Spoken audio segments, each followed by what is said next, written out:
નમસ્કાર, આપ જોઈ રહ્યા છો સીએનસીસી ગુજરાત। ઓવરસ્પીડ એક એવી આદત છે કે જે આદતમાં કદાચ પોતે તો જીવ ગુમાવે છે, પરંતુ બીજાને પણ નુકસાન પહોંચાડતું જાય છે।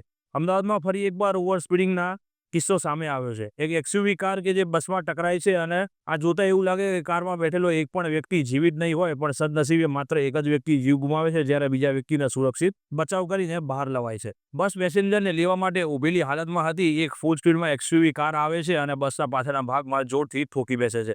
બસમાં ગેસ કીટ આવે છે અને ગેસ કીટને કોઈ નુકસાન ન થયું તે સદનસીબી છે, જેને લઈને બસમાં બેઠેલા પેસેન્જર તેમજ ચડતા પેસેન્જરો સુરક્ષિત રહ્યા, જ્યારે આ ગાડીનો કચ્છરઘાટ નીકળી ગયો। અમદાવાદમાં ઘણા ઓવરસ્પીડિંગના કિસ્સા જોવા મળી રહ્યા છે, જ્યારે વધુ એક કિસ્સો આમાં ઉમેરાઈ રહ્યો છે।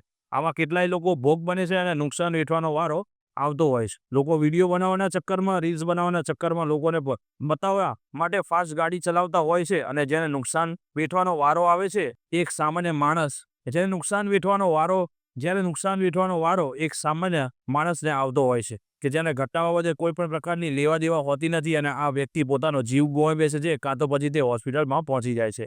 તો સામાન્ય નાગરિકો આમાં પીસાય છે, પરંતુ ગાડી ચાલકોએ પણ તકેદારી રાખવી જોઈએ કે આવી બધી મોત-શોકની બાબતોને લઈને ઓવરસ્પીડ કરીને લોકોના જીવ જોખમમાં ન મૂકવા જોઈએ, અને લોકો કરતાં પણ પોતાનો જીવ પણ તેટલો જ કિંમતી છે, જેથી કરીને લોકોને જોખમમાં મૂકવા નહીં અને પોતે પણ જોખમાઈભર્યું પગલું ભરવું નહીં। કાર ચાલકોએ અને નવયુવકોએ વિચાર કરવો જોઈએ, કેમ કે નવયુવા કે જે દેશનું પણ ભવિષ્ય માનવામાં આવે છે, અને જો ભવિષ્ય આવી હરકતો કરતું જોવા મળે તો ઘણી શરમજનક બાબત છે, જેથી કરીને નવયુવાનોએ પણ વિચાર કરવો જોઈએ કે ઓવરસ્પીડિંગ કરતી ગાડી ચલાવવાનો બચાવ કરવો જોઈએ, અને તે એક સત્ય બાબત છે। Bureau chief, CNCC Gujarat, Patan.